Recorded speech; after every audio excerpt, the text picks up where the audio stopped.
क्या आपने कभी देर रात किसी फास्ट फूड रेस्टोरेंट में खड़े होकर इसे महसूस किया है?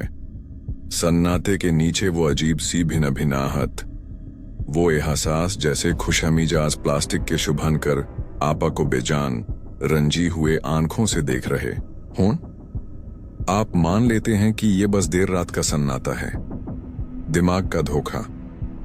लेकिन अगर ऐसा ना हो तो क्या हो अगर वो जगह बस इंतजार कर रही हो, दरवाजों के बैंड होने का इंतजार, दिन की चेतना के बह जाने का इंतजार, ताकि उषा का असली रूप जाग सके। आज रात हम भूत प्रेतों की कहानियों की बात नहीं कर रहे, हम नियमों की बात कर रहे हैं। एक ऐसी जगह पर रात की पाली में टिके रहने के लिए आज्ञाओं की एक गुप्त सूची, जिसा के बारे में आपा को लगाता था कि आप जानते हैं। और जब तक हम बात खत्म करेंगे तब तक आप समझ जाएंगे कि दुनिया की सबसे डरावनी चीजें अंधेरे में नहीं छिपती, वे सुनहरे मेहराबों की कर्कश भिन्न भिन्नाती चमक में काम करती हैं। आपा को लगाता है कि आप इस जगह को जानते हैं। सुनहरे मेहराब उपनगरीय क्षितिज के सामने एक पहचान का प्रतीक। आप चमकदार रोशनियां, साफ सतहें, एक झतापत जीवाणुरहित भोजन का वादा दिखाते हैं। यह एक सुकून देने वाला अंदाजा है ना? जेक, सारा और टॉमी ने अंदर आते ही यही सोचा। उनकी हंसी खाली लॉबी में कुछ ज्यादा ही गूंज रही थी। उन्होंने मार्कस ने शिफ्ट सुपरवाइजर को एक और आजीवन कारावास की सजा पाए हुए व्यक्ति की तरह देखा। एक ऐसा आदमी जिसकी थकी आंखों में ऐसी कहानियां थीं कि वे इतने छोटे और इतने चालाक ताकि कभी जी ही नहीं सकते। 8 साल से वह यहाँ था। 8 साल की रातें। उन्हें लगा कि यह बस एक नौकरी है, पैसे के लिए समय का एक साधारण लेन देन, एक आसान सफर। लेकिन जैसे ही द मैनेजर ने मार्कस को चाबियां दीं और ताला बैंड हुआ, जिस हकीकत का उन्होंने अंदाजा लगाया था वह पानी में नमक की तरह घुलाने लगी। उन्हें अभी तक ईसा का एहसास नहीं हुआ था। हवा बस शांत नहीं हुई, बस सुनाने लगी। देखिए, इस जगह की अपनी एक चेतना है। मार्कस उन्हें देख रहा था। उसके होठों पर एक हल्की उदास मुस्कान थी। उसाने वह नजर सैकड़ों बार देखी थी, एक अनजान व्यक्ति का सहज आत्मविश्वास। उसने उन्हें अपना पल गुजारने दिया, उन्हें ठंडे स्टेनलेस स्टील के काउंटरों पर टिकाने दिया और फ्रायर में भूतों के बारे में मजाक कराने दिया। उसने उन्हें यह विश्वास दिलाया कि वे नियंत्रण में हैं। लेकिन वह जानता था, और जल्द ही वे भी जान जाएंगे, कि रात की पाली सिर्फ दिन का एक अलग समय नहीं है, यह अस्तित्व की एक अलग अवस्था है। इमारत खुद बदल जाती है, वह सांस छोड़ती है, लाल और पीले रंग की खुशनुमा सजावट गहरी होती जाती है, एक ज्यादा आदिम खतरनाक रंग लेती जाती है। पर छयान सिर्फ लंबी नहीं होती, वे रंगती हैं, उनमें वजन होता है। मार्कस ने वातावरण में सूक्ष्म बदलाव महसूस किया। फ्रीजरों की गदागदाहट लगभग एक सबसोनिक थ्रम में बदल गई, जो कानों में नहीं, हड्डियों में कंपन पैदा कर रही थी। वह इस आंतरिक दुनिया का द्वारपाल था और उनकी दीक्षा शुरू होने वाली थी। बस सवाल यह था कि क्या वे इसे स्वीकार करेंगे। जो कुछ भी तुम सोचाते हो कि तुम जानते हो, उसे भूल जाओ। मार्कस की आवाज उनकी बकाबक के बीच से गुजारी, धीमी और स्थिर, जैसे उफानाते समुद्र में एक चट्टान। वह चिल्लाया नहीं, उसे कभी चिल्लाना ही नहीं पड़ा। उसकी उपस्थिति अपने आप में एक सक्रिय शक्ति थी। यह खाना बनाने के बारे में नहीं है, यह सूर्योदय तक पहुंचाने के बारे में है। जेक ने खर्राते ली एक उपेक्षापूर्ण आवाज, जो मार्कस की नजरों से मिलाते ही उसके गले में ही दब गई। वहां कोई हासी नहीं था, बस एक सिहरा भरी निश्चितता थी। मार्कस उन्हें रेस्टोरेंट में घुमाने लगा, लेकिन वह तैयारी के स्टेशनों या सफाई के सामान की ओर इशारा नहीं कर रहा था। वह उन चीजों की ओर इशारा कर रहा था जो सही नहीं थीं। जिस तरह अंधेरी खिड़कियों में कभी कभी प्रतिबिंब कमरे को वैसा ही दिखाता था जैसा वह दशकों पहले हुआ कराता था। जिस तरह प्लेप्लिस की हवा हमेशा 1 डिग्री ठंडी एक अस्वाभाविक सन्नाटे का क्षेत्र हुआ कराती थी। वह उन्हें एक नए भाषा सिखा रहा था, इस जगह की भाषा, एक ऐसी भाषा जहां भावनाएं ही कुंजी हैं, जीवित रहने का एकमात्र वास्तविक साधन। रंगारूतों ने उनका अनुसरण किया। उनके कदम अचानक झिझक गए। उनकी आंखों के सामने ही वह परिचित जगह जाना भी होती जा रही थी। हर गुनागुनाहट, फ्लोरोसेंट लाइटों की हर झीला मिलाहट अब जान बूझकर इमारत से ही एक कोडित संदेश लग रही थी। सारा ने कसम खाई कि उसाने डिस्प्ले शेल्फ पर रखे हैप्पी मील के खिलौनों में से एक को अपना सिर घुमाते देखा, बस 1 इंच के अंश से। उसाने पलकें झपकी और वह फिर से स्थिर हो गया। क्या यह उसकी कल्पना थी? यही पहले परीक्षा है। इस बात पर भरोसा कराना सीखाना कि आप जो महसूस कराते हैं वह आपा के देखे हुए से ज्यादा वास्तविक है। मार्कस ने समझाया कि रात राक्षस पैदा नहीं कराती, यह उसे उजागर कराती है जो हमेशा से मौजूद था, दिन के चमकदार विचालित करने वाले शोर के नीचे छिपा हुआ। यह एक चयनात्मक प्रक्रिया है। रात चुनती है कि क्या दिखाना है और किसे दिखाना है। आप यह तय नहीं कर सकते कि आप क्या मानते हैं। रात आपा के लिए फैसला कराती है। आपा के पास बस यही विकल्प है कि आप उस सच्चाई पर कैसे प्रतिक्रिया देते हैं जो यह प्रस्तुत कराती है। तोमी ने सभा से पहले सन्नाटा तोड़ा। उसकी आवाज में घबराहट कांप रही थी। हमें क्या कराना चाहिए? मार्कस ऑफिस के दरवाजे पर चिपा के एक लेमिनेटेड कागज के सामने रुक गया, जिसका के किनारे पीले और घिसे हुए थे। उस पर एक स्पष्ट ब्लॉक जैसे फॉन्ट में 7 नियम लिखे थे। तुम कुछ नहीं करोगे, मार्कस ने कहा। उसकी आवाज में फुसाफुसाहट बमुश्किल थी, फिर भी वह पूरी जगह में गूंज रही थी। आप बस वही बन जाते हैं जो नियम मांगते हैं। आप उस दरवाजे से अंदर आने वाले व्यक्ति नहीं रह जाते, बल्कि रात की पाली का हिस्सा बन जाते हैं। यहाँ जब तक सूरज नहीं उगाता, आप तनख्वाह की तलाश में रहने वाले बच्चे नहीं होते। मैं नाइट शिफ्ट सुपरवाइजर हूँ और तुम तो पहले से ही क्रू हो। तुम्हारा बस यही काम है कि इसे याद रखो। उसाने कागज पर हाथ रखा। और इनका पालन करो, बिना किसी सवाल के, बिना किसी हिचकिचाहट के। लेकिन यह तो बस ऊपरी तौर पर है। यह रहा दूसरा खंड। मार्कस ने नियम जोर से नहीं पढ़े। उसाने उन्हें सूची खुद पढ़ाने को कहा। उन्हें हर शब्द, हर कठोर भयावह आदेश को आत्मसात कराने के लिए मजबूर किया। कागज पुराना था, कोनों से लेमिनेशन उखड़ रहा था, लेकिन काली शाही उतानी ही गहरी और सटीक थी जितानी छपाई के दिन थी। यह कॉर्पोरेट दिशा निर्देशों का कोई संग्रह नहीं था। यह एक अनुबंध था, एक ऐसी वास्तविकता के लिए एक उत्तराजीविता पुस्तिका जिसमें वे आना जाने में कदम रख चुके थे। चेक का हाथ थोड़ा कांप उठा जब उसाने अपनी उंगली से पहली पंक्ति को छुआ। नियम दरिया 1, सामान्य के दरवाजे रात 10 बजे बंद हो जाते हैं। वे सुबह 6 बजे तक फिर से नहीं खुलाते। किसी के लिए भी या किसी भी चीज के लिए आपा को दस्तक की आवाज नहीं सुनाई देती। आपा को शीशे में चेहरे नहीं दिखाई देते। दरवाजे बैंड ही रहते हैं। सारा ने इसे बार बार पढ़ा। साधारण शब्द उसके पेट में भय की एक जटिल गांठ बना रहे थे। नियम सुरक्षा के बारे में नहीं था। यह बाहरी दुनिया से अंदर की चीजों की रक्षा के बारे में नहीं था। आपा को ऐसा लग रहा होगा कि यह बाहरी दुनिया को अंदर की चीजों से बचाने के बारे में। यह क्वारंटाइन का एक नियम था। तोमी अगाले नियम पर चला गया। उस पढ़ाते हुए उसकी आवाज एक सूखी फुसाफुसाहट सी थी। नियम दरोंगडो, आइसक्रीम मशीन को ठीक 2:30 बजे बैंड अलग और ब्लीच किया जाना है। कोई अपवाद नहीं। ईसा से कोई फर्क नहीं पड़ता कि वह काम कर रही है या नहीं। आप इसे करें। यह एक रस्म थी। अब उन्हें समझ आ गया था।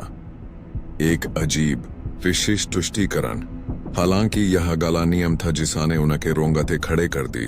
नियम 3, अगर मुखी फ्रायर अपने आप चालू हो जाता है तो आपके पास मुखी ब्रेकर को दबाने के लिए 5 सेकंड है। फिर आप सभी वॉक इन फ्रीजर में खुद को बैंड कर लेंगे। 90 तक गिने। 90 सेकंड पूरे होने से पहले बाहर न निकालें। विशिष्टता डरावानी थी। ना 80 9 ना 91 90। यह खतरे की एक सटीक अटूट खिदकी का संकेत था। एक ऐसी घटना जो इतनी पूर्वानुमेय और इतनी भयानक थी कि एक औपचारिक प्रक्रिया स्थापित की गई। यह कोई कहानी नहीं थी, यह एक प्रोटोकॉल था, अनुभव से उपाजी किसी भयानक चीज की याद। सूची बढ़ाती गई।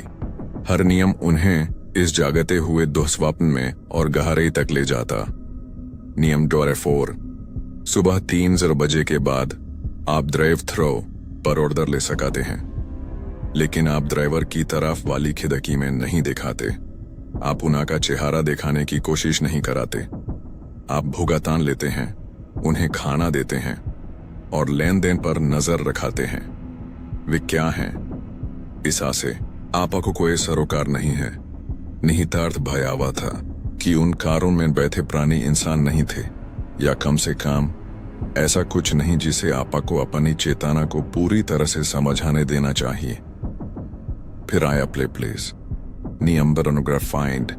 आपको प्ले प्लेस से कुछ बातें सुनाई देंगी।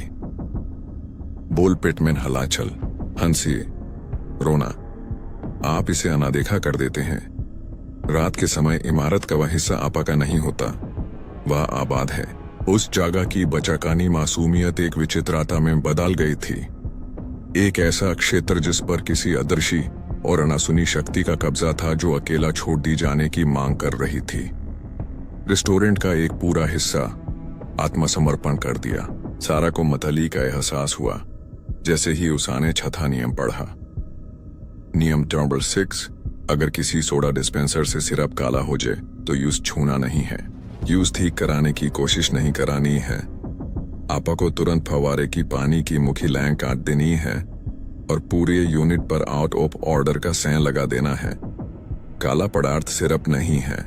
उसकी कल्पना घूम गई। खुशनुमा स्प्रेड लोगों से एक गाढ़ा तैली तरल पदार्थ रिसाता हुआ दिखाई दिया। यह एक भ्रष्टाचार था, एक बीमारी जो रेस्टोरेंट की साधारण मशीनरी के मूल में घुस गई थी। और अंत में आखिरी नियम तिरंग 7। पिछाला कूदादान आधी रात से पहले हटा देना है। अगर आपको सुबह 3:30 बजे के बाद उसामे से कोई आवाज सुनाई दे, खरोंचाने की, धमाचौकड़ी की, तो आप पिछला दरवाजा बंद कर दें और सुबह होने तक उसे न खोलें, चाहे आप कुछ भी सुने। यह किसी शिकारी की बात कराता था, कोई ऐसी चीज जो परिधि पर मंदारा रही थी, अभी के लिए नियंत्रित, लेकिन हमेशा इंतजार कर रही थी। पताले धातु के दरवाजे के ठीक पीछे से हमेशा सुनाती रहती थी। वे तीनों चुपचाप खड़े थे, फ्लोरोसेंट लेतिन ऊपर किसी फांसे हुए कीड़े की तरह भिना भिना रही थीं। नियम नहीं दिया, वे सिर्फ पन्ने पर लिखे शब्द नहीं थे, वे जीवित प्राणी थे। अस्तित्व जो अब उनके साथ उस जगह पर कब्जा कर रहे थे, यही नौकरी का असली स्वरूप था। वे रसोइये या कैशियर नहीं थे, वे रखवाले थे। एक ऐसी जगह में नाजुक शांति के संरक्षक जो उस दुनिया के बीच तलवार की धार पर संतुलन बनाए हुए थी जिसे वे जानते थे। और कुछ और। जेक ने मार्कस की तरफ देखा। उसका चेहरा पीला पड़ गया था। उसकी पहाले वाली बहादुरी पूरी तरह से गायब हो गई थी। वह छुताकुला ढूंढ रहा था, बूढ़े की आंखों में मजाक की झलक, लेकिन वहां कुछ भी नहीं था। बस एक ऐसे आदमी की शांत स्थिर निगाह जिसने बहुत पहले इस अवस्था को स्वीकार कर लिया था। एक ऐसा आदमी जिसा के लिए ये नियम सांस लेने जिताने स्वाभाविक थे। अब रंगरूतों को एक चुनाव कराना था, विश्वास करो या अपाने अविश्वास के परिणामों से ग्रस्त हो जाओ। यही वो चीज है जो सब कुछ बदल देती है। ये रहा तीसरा खंड। 1 घंटे तक मौन ही उनका एकमात्र साथी था, या एक घनी चौकस खामोशी थी जिसे नल की लयबद्ध तपाकन और मशीनों की गुनागुनाहट ने तोड़ा था। चारों अपने काम में व्यस्त थे। पहले से साफ काउंटरों को पहुंच रहे थे, पहले से भरे सोस को फिर से भर रहे थे। यह सामान्यता का एक दिखावा था, खुद को यह यकीन दिलाने की एक बेताब रस्म की यह बस आधी रात में मैकडॉनल्ड्स है। जेक घड़ी पर नजर गड़े रहा। 1:30 बजे, 1:40 बजे। सेकंड की सुई की हर तिक किसी अनाजान चीज के करीब एक कदम करीब लगती थी। नियम अब दीवार पर लिखी कोई सूची नहीं थे, वे कमरे में एक मौजूदगी थे, अदृश्य सीमाओं का एक समूह। आप उन्हें हवा में महसूस कर सकते थे, अलिखित कानूनों का दबाव। उनका शुरुआती दर अब एक धीमी उबल आती हुए चिंता में बदल गया था। वे इस धारणा को थामे रखाने की कोशिश कर रहे थे कि यह सब एक जानबूझकर की गई शरारत थी, लेकिन उनके अंतर्मन में जो एहसास था, वह देखा जा रहा होने का वह आदिम एहसास, उस सच्चाई की कुंजी था जिसे वे स्वीकार नहीं कराना चाहते थे। फिर वह घटित हुआ। ठीक 1:47 बजे। धमाका, धमाका, धमाका। यह कोई दस्तक नहीं थी, यह एक झटका था। सामने के शीशे के दरवाजों पर 3 जोरदार और गहरे धमाकों की आवाज। यह आवाज किसी इंसानी मुक्के की नहीं थी, यह बहुत तेज, बहुत गूंजाने वाली थी, मानो किसी ने दरवाजे पर बोल फेंक दी हो। इस आवाज ने नाजुक शांति को छिन भिन कर दिया। टेलर स्टील से टकराकर हिंसक तीव्रता से गूंज उठी। हर सिर दरवाजे की और झटके से मुड़ा। जेक अपनी हरिम प्रवृत्ति से प्रेरित होकर एक कदम आगे बढ़ा। आखिर यह क्या था? उसने आंखें चौड़ी करा के फुसाया। सारा ने एक हल्की घुटी हुई आह भरी। उषा का हाथ उसके मुंह पर चला गया। टॉमी काउंटर के पीछे पूरी तरह जम गया था। उषा का चेहरा पीले आतंक से भरा हुआ था। उस एक पल में एक सामान्य रात का उनका सावधानी से बनाया हुआ भ्रम पूरी तरह से ध्वस्त हो गया। पहला नियम परखा जा रहा था। जेक दूसरा कदम उठा पाता, ईसा से पहले ही मार्कस वहां आ पहुंचा। वह तेजी से नहीं हिला, लेकिन ऐसा लगा जैसे वह बस उषा के सामने एक इंसानी दीवार बनाकर प्रकट हो गया हो। उषा ने जेक की छाती पर अपना मजबूत हाथ रखा, उसे धकेलाते हुए नहीं, बल्कि उसे वहीं स्थिर रखाते हुए। पहला नियम, मार्कस ने कहा। उसकी आवाज धीमी थी, लेकिन उस समय एक गहरा बोझ था। उसने जेक की तरफ देखा तक नहीं। उसकी नजर कांच के दरवाजों पर थी, लेकिन सतह पर नहीं। वह उषा के पार उस चीज को देख रहा था जो आवाज पैदा कर रही थी।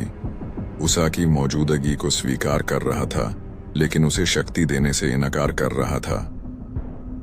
तुम्हें दस्तक सुनाई नहीं दे रही, उषा ने दोहराया, याद दिलाने के लिए नहीं, बल्कि अपनी चेतना को नियंत्रित कराने के निर्देश के तौर पर।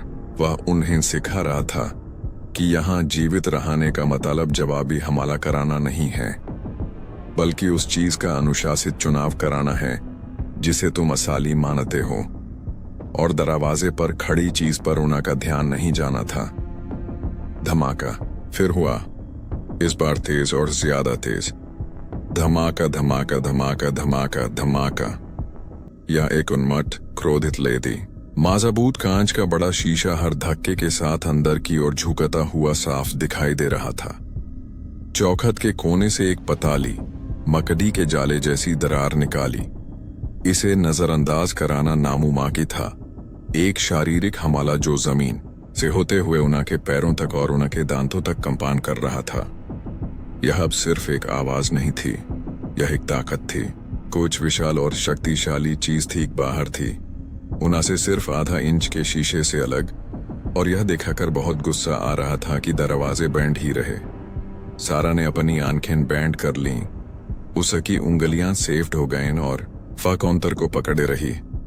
आप उस चीज की दर्द इच्छा शक्ति, अंदर आने की उसकी बेताब भूखी चाहत को महसूस कर सकते थे। यह एक कच्ची अकल्पनीय शक्ति के खिलाफ उनके संकल्प की परीक्षा थी। फिर जैसे ही यह अचानक शुरू हुआ, वैसे ही रुक गया। जो सन्नाटा वापस आया वह बहारा कर देने वाला गहरा था। जेक ने धीरे से अपनी नजर फ्रायर के ऊपर लगी डिजिटल घड़ी पर डाली। अंक एक कदम लाल चमक रहे थे। 2 हैंडिकैंड पूर्वा। ठीक यह घटना जो भी थी अपाने ही भयावह कार्यक्रम पर अड़ी हुई थी। ईसा बाद का दृश्य सड़ामे का एक नजारा था। 3 किशोर बेतहाशा सांसें लेते हुए एक हिलाते टूटे हुए दरवाजे को घूर रहे थे और मार्कस जो पहले ही मुंह फेर चुका था एक साफ कराने वाला कपड़ा उठा रहा था मानो कुछ हुआ ही ना हो। उसाने न तो कोई दिलासा दिया और न ही कोई स्पष्टीकरण।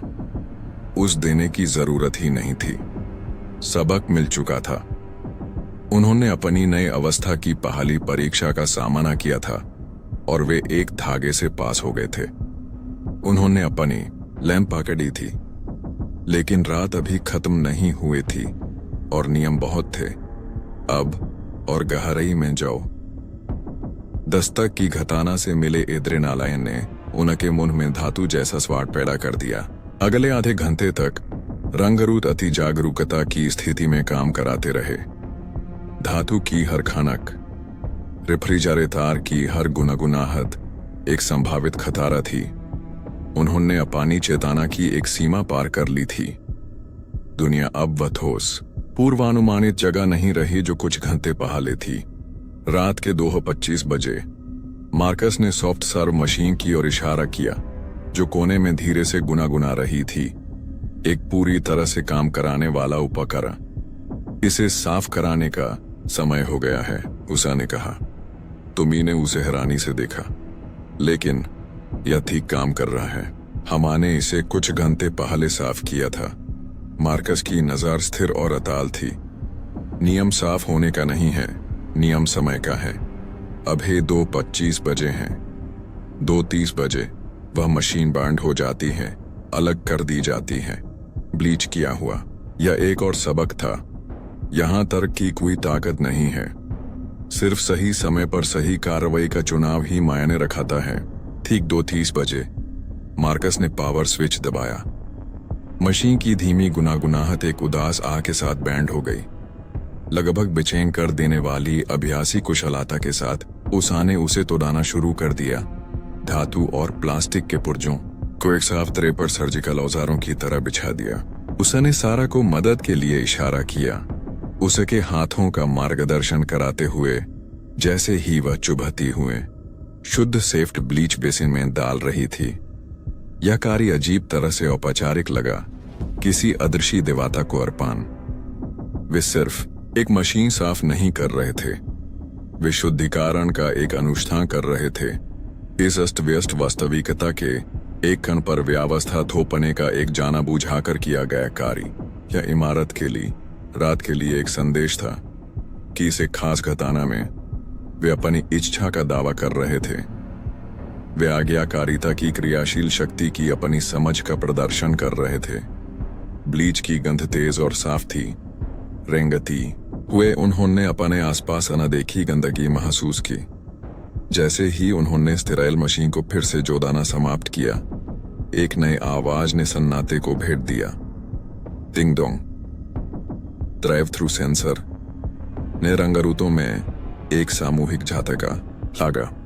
काले और सफेद सुरक्षा मॉनिटर पर हेडलाइट्स की एक जोड़ी ने अंधेरे को चीर दिया, लेकिन वे गलत थे। वे बहुत तेज थे। सफेद रोशनी के 2 झुलासाने वाले गोले जो कैमरा सेंसर में समा गए, जिसा से पूरी स्क्रीन एक चकाचौंध कर देने वाली चकाचौंध में बदल गए, जिसा के केंद्र में एक अस्पष्ट कार के आकार का शून्य था। वाहन कामे क्या मॉडल दिखाना असंभव था। यह बस रोशनी थी। जेक, मार्कस ने शांत स्वर में कहा, तुम तैयार हो? उसाने लड़ाके के कंधे पर हाथ रखा। नियम 4, पैसे को देखो, कॉफी को देखो, अब उसके जैसा बानो। जेक खिड़की के पास गया। उसका दिल उसकी पसालियों पर धड़क रहा था। उसाने शीशा थोड़ा सा खोला और स्पीकर से जो आवाज आए वह किसी इंसानी आवाज की नहीं थी। वह एक गीली, कड़ाकड़ाती हुए कर्कश आवाज थी, जिसमें एक सौखी कीड़े जैसी क्लिक की परत थी। यह उस गले की आवाज थी जो बुलाने के लिए नहीं बनी थी। काली कॉफी, वह कर्कश आवाज थी। शब्द खींचते और मुदाते हुए जेक के माथे पर ठंडा पसीना आ गया। वह शीशे के दूसरी तरफ एक मौजूदगी महसूस कर सकाता था, एक भारी प्राचीन ध्यान जो उस पर दबाव डाल रहा था। देखा ने कि अपना सिर घुमाकर उस आवाज के स्रोत को देखाने की इच्छा जबरदस्त थी। यह जिज्ञासा से कहीं बढ़ाकर थी। यह एक आदेश की तरह लग रहा था। कार में मौजूद चीज से एक मानसिक खिंचाव उसने ईसा से जूझते हुए कॉफी डालने के साधारण शारीरिक काम पर ध्यान केंद्रित किया। उसके हाथ इतने जोर से कांप रहे थे कि वह लगाभग गिर ही गई। यह एहसास ही कुंजी था और यह एहसास शिकार होने का था। चकाचौंध कर देने वाली सफेदी से एक हाथ निकाला। यह पीली और लंबी उंगलियां खिड़की के छेद से थोड़ी ज्यादा बाहर निकाली हुए थीं, जो स्वाभाविक नहीं लग रही थीं। त्वचा चिकनी थी, पॉलिश किए हुए मोम की तरह। जेक ने दो अस्वाभाविक रूप से लंबी उंगलियों के बीच दबे मुदे हुए नोथों को गौर से देखा। अपनी त्वचा को एक दूसरे से छुए बिना उन्हें पकड़ लिया और कॉफी का प्याला वापस बाहर धकेल दिया। मुंह में उंगलियां उसके चारों ओर लिपट गईं और रोशनी में पीछे हट गईं। जेक ने खिड़की जोर से बंद कर दी। उसकी सांसें सिसकाने लगीं। 10 सेकंड तक कार वहीं खड़ी रही। उसकी दमघोंतू रोशनी रसोई में भर गई।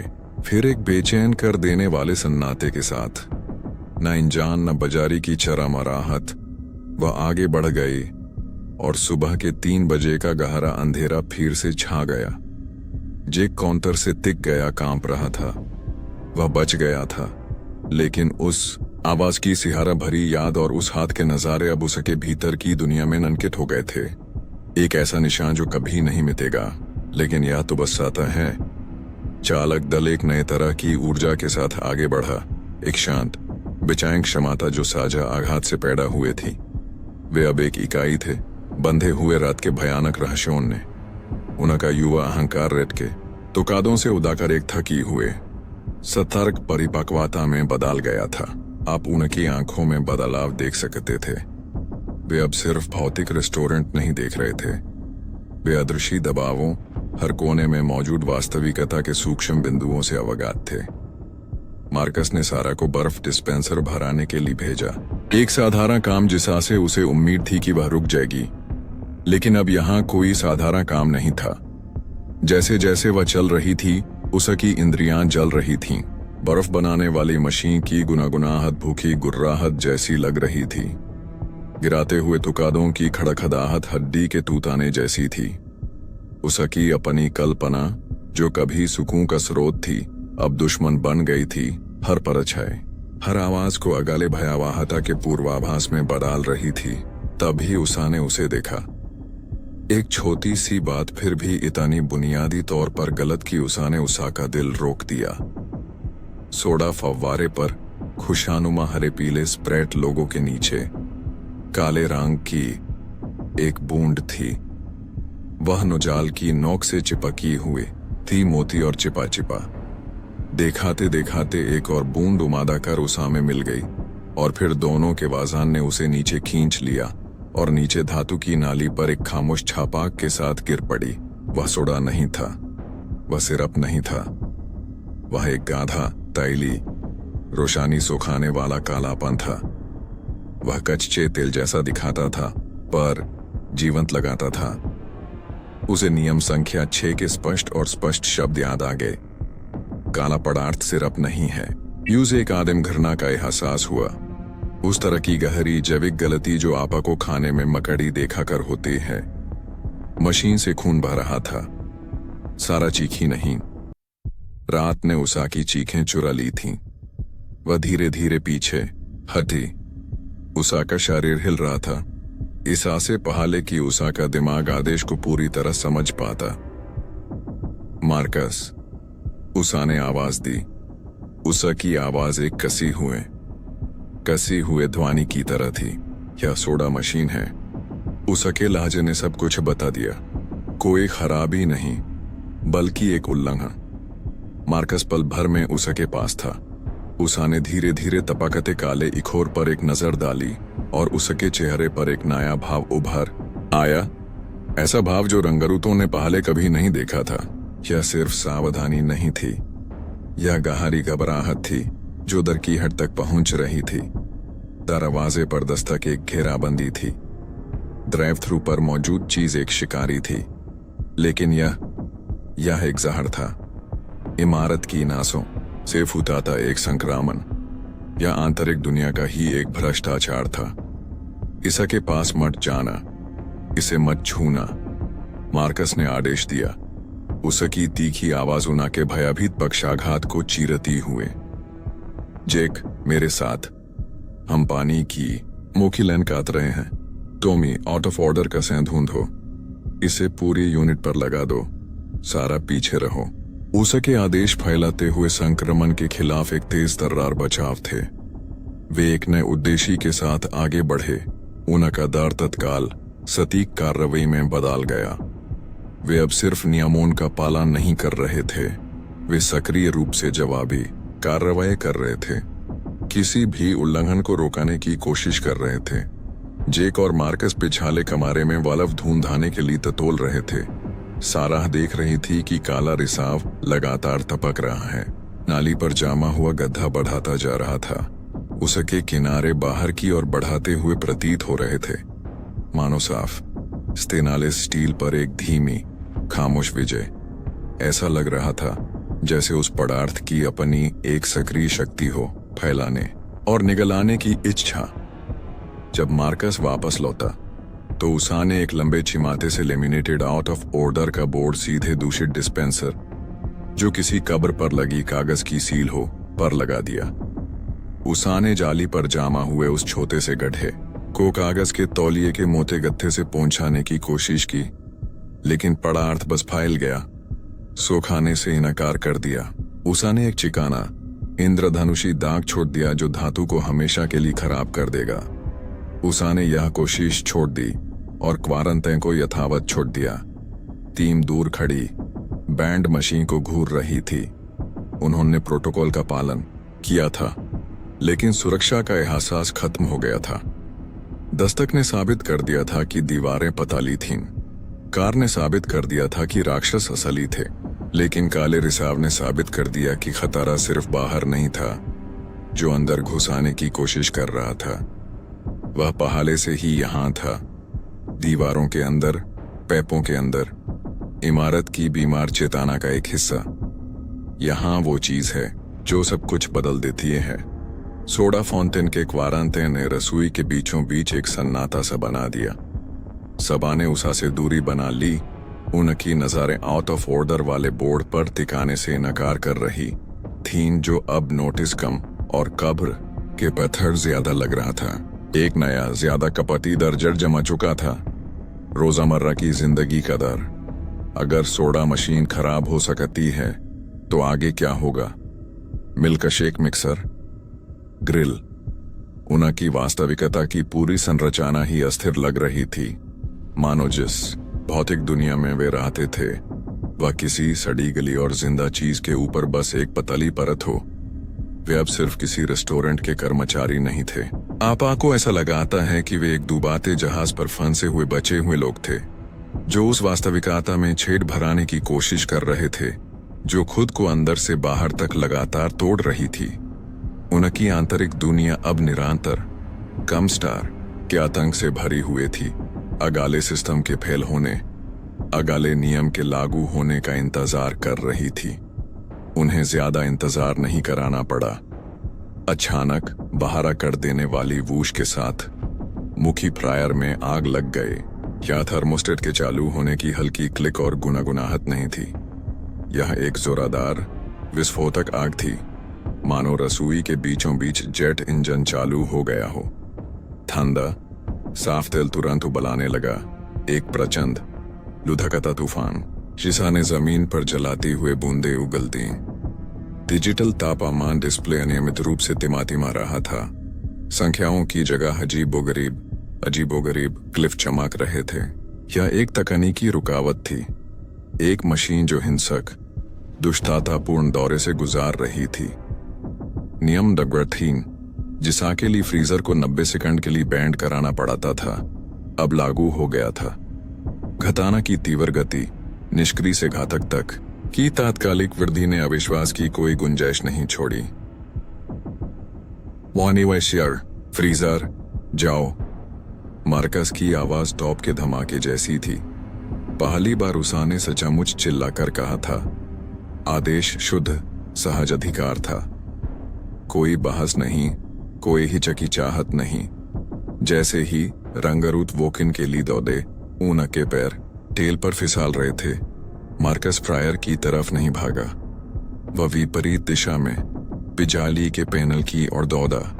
एक ही जोरादार झटके से उसाने में ब्रेकर को नीचे गिरा दिया।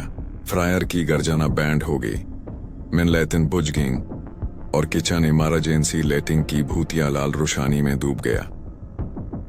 उसाने भारी फ्रीजर का दरवाजा उनके पीछे जोर से बैंड कर दिया, मानो दुनिया अंधेरी हो गई हो और चारों कड़क आदाती गुनागुनाती ठंड में कैद हो गए हों। हिंसक शोर से अचानक एकांत में सन्नाटे में तब्दील होना बेहद विचलित कराने वाला था। फ्रीजर के अंदर हवा उनकी घबराई हुए सांसों के कोहरे से घनी थी। कूलिंग पंखों की गुनागुनाहट एक तेज नीरस भिनभिनाहट थी जो उनकी खोपड़ी के अंदर कंपन कराती हुए प्रतीत हो रही थी। वे एक दूसरे से लिपटे हुए थे, कंधे कासकर दबाए हुए, एक स्टील के डिब्बे में काम पाते जीवन का एक छोटा सा द्वीप। 1, 2, 3 मरकज गिनाने लगा। उसकी आवाज उनके दर के अराजक सागर में एक धीमी स्थिर लंगर की तरह थी। सेकंड धीरे धीरे बीतते गए, हर एक अनंत काल की तरह। वहां क्या हो रहा था, किस तरह की घाताना के लिए ना केवल बिजली काटनी पड़ी, बल्कि एक निश्चित अवधि के लिए खुद को उषा से शारीरिक रूप से दूर कराना पड़ा। उनकी कल्पना, जो अब भयावहता का एक सुगठित यंत्र बन चुकी थी, ने सन्नाटे को अकथनीय संभावनाओं से भर दिया। 90 सेकंड अब समय का माप नहीं लगाए थे। यह एक राक्षस के धैर्य की आबादी थी। 90 पार मार्कस ने दरवाजा खोला। वे रसोई के भयावह लाल धुंधलाके में वापस आ गए। फ्रायर शांत था, तेल स्थिर था, सब कुछ वैसा ही था जैसा होना चाहिए। लेकिन जैसे ही उनके कानों में बजाना कम हुआ, एक नई आवाज उनके कानों तक पहुंची। प्लेस की दिशा से क्लैक क्लैक क्लैक। यह एक धीमी लयाबद्ध खदखदाहट से शुरू हुई, कुछ प्लास्टिक की गेंदों के आपस में धीरे से टकराने की आवाज। लेकिन यह तेजी से बढ़ाती गई, एक हिंसक अराजक धमाकों में बदल गई। ऐसा लग रहा था जैसे कोई विशाल और शक्तिशाली चीज बोलपिट के अंदर बेतहाशा फाड़ा रही हो और प्लास्टिक के गोले की लहरें स्लेड और खिड़कियों के अंदर से टकरा रही हों। यह एक उन्माद, हताश और बेहद डरावनी आवाज थी।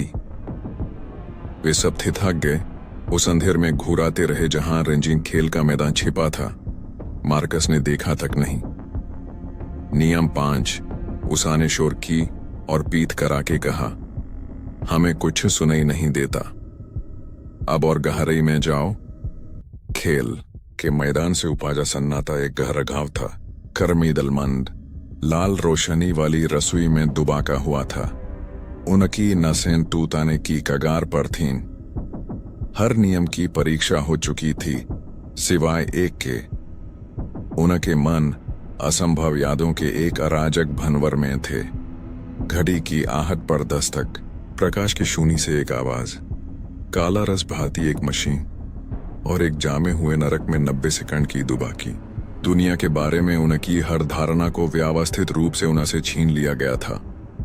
अब वे समझ गए थे कि वास्तविकता कोई स्थिर स्थिति नहीं है, यह एक नाजुक समझौता है। और रात में इस जगह पर उस समझौते पर पल पल बातचीत हो रही थी। वे सुबह के 3:30 बज चुके थे। नियमों से अंतिम अस्थायी मील का पत्थर। एक नए तरह का इंतजार शुरू हुआ। रात के आखिरी और शायद सबा से भयानक रहस्योद्घाटन का एक खामोश भयावह इंतजार। यह एक धीमी गहरी धमाक से शुरू हुआ जो जमीन से ही आती हुए प्रतीत हुए। धमाका, एक विराम, धमाका। यह एक धीमी लयबद्ध और असंभव रूप से भारी आवाज थी जो इमारत के पिछले हिस्से से कूड़ेदान से आ रही थी।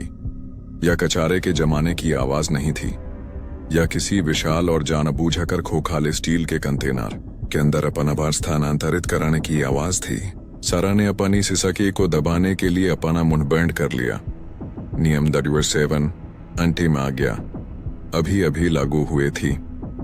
धीमी धैर्यपूर्ण लयसभा से बुरी थी। ऐसा नहीं लगा कि कोई नासमझ जानवर बाहर निकल आने के लिए खरोंच रहा है। ऐसा लगा जैसे कोई जाग रहा है, कुछ ऐसा जो जानता है कि वे दीवार के दूसरी तरफ हैं, सुन रहे हैं। मार्कस एक ऐसी शांति के साथ आगे बढ़ा जो किसी भी दहशत से ज्यादा भयानक थी। वह भारी स्टील के पिछाले दरवाजे तक गया और अपनी हथेली उस पर सपाट रख दी, मानो किसी कंपन को महसूस कर रहा हो। उसने दिदा बोल्ट को एक जोरदार परीक्षणात्मक झटका दिया, यह सुनिश्चित कराने के लिए कि वह सुरक्षित है। फिर वह उन 3 रंगारूतों की और मुदा जो रेस्टोरेंट के सामने एक साथ जमा हुए थे, उनकी आंखें दहशत से चौड़ी हो गई थीं। कोई भी इस दरवाजे के पास ना जाए, उसने धीमी आवाज में एक अंतिम आदेश देते हुए कहा। हम इसे नहीं खोलाते, हम ज्यादा ध्यान से नहीं सुनाते, हम बस सूरज का इंतजार कराते हैं। उसके बुलाते ही बाहर से आ रही आवाज बदल गई। धीमी धमाकों की आवाज एक हिंसक उन्मट मार में बदल गई। धातु के मुदाने और विकृत होने पर चीखाने की स्पष्ट आवाज रसोई में गूंज उठी। शुद्ध अनियंत्रित क्रोध की आवाज। बाहर की अराजकता एक पूर्ण हमले में बदल गई। पूरा बहुतन का कूदादान इमारत की ईंट की दीवार पर जोरदार झटाके के साथ फेंका जा रहा था। क्रंच, स्क्रैप, धमाका, यह विनाश का एक सिम्फनी था। एक पिंजारे में बैंड दानव और उषा की जेल के बीच युद्ध की ध्वनि। रंगारूट कंक्रीट के फर्श पर कंपन महसूस कर सकते थे। हर झटके के साथ एक भूकंपीय आघात। यह अंतिम परीक्षा थी। खड़े रहना और कुछ न कराना। अपनी ताकत पर नहीं, बल्कि एक अखंड ताले की अखंडता और भौर के आगमन पर भरोसा रखाना। यह शक्तिहीनता का चरम सबक था। यह स्वीकार कराने का कि कुछ ताकतें लदाने के लिए नहीं, बल्कि बस सहाने के लिए होती हैं, उनकी भूमि का गवाह बनाने की थी। उस शक्ति के सामने अपनी जमीन पर डेटे रहने की जो अपने नंगे हाथों से लोहे को चीर सकती थी। फिर जैसे ही भोर की पहली हल्की धूसर रोशनी सामाने की खिड़कियों से रिसाने लगी, आपातकालीन लाल को आशा की एक किरण से भराते हुए हिंसा थम गई। धीरे धीरे नहीं, बल्कि तुरंत। जो सन्नाटा छा गया वह पूर्ण और निरपेक्ष था। रात ने आखिरकार अपना बुखार उतार दिया था। मार्कस ने अपने दल की ओर देखा। उसने 1000 गज की दूरी से घूरती हुए उनकी डरावनी निगाहें, कान पते हाथ, उनकी त्वचा का पीलापन देखा। लेकिन उसने यह भी देखा कि वे अभी भी डेटे हुए थे। उन्हें कठिन परीक्षा से गुजारा गया था और वे तूते नहीं थे। वे अब घमंडी बच्चे नहीं थे, वे बचे हुए थे। उन्हें निस्जागा की गहनतम चेतना में दीक्षित किया गया था। उन्होंने आंतरिक दुनिया को देखा था और उसने उन्हें देखा था। अब वे रात्रि पाली के थे, एक तरह से जो किसी पड़ से कहीं आगे था। मार्कस ने सोचा, तुम तो पहले से ही हो, एक गहरी और दुखद समझ के साथ। तुम तो पहले से ही हो। देखो, नियम सिर्फ उनके लिए नहीं है, ये तुम्हारे लिए एक चेतावनी है। दुनिया में कुछ कमजोर जगहें होती हैं जहां रोजमर्रा की जिंदगी खत्म हो जाती है और कुछ और नजर आता है। अब तुम उनमें से एक को जानते हो, तो अगली बार जब तुम रात के अंधेरे में अपनी रसोई से कोई अजीब सी आवाज सुनो, तो क्या यह सिर्फ बर्फ बनाने वाली मशीन की आवाज है या कोई नियम तोड़ा जा रहा है? मुझे कमेंट में बताओ, तुम किस नियम को लागू कराने से सबा से ज्यादा डरोगे? अगर तुम समझाना चाहते हो कि नियम तोड़ाने पर क्या होता है, तो सब्सक्राइब करो और घंटी बजाओ। अगली कहानी उन लोगों के लिए है जो दर्शक बनाना छोड़कर भागीदार बनाने के लिए तैयार हैं।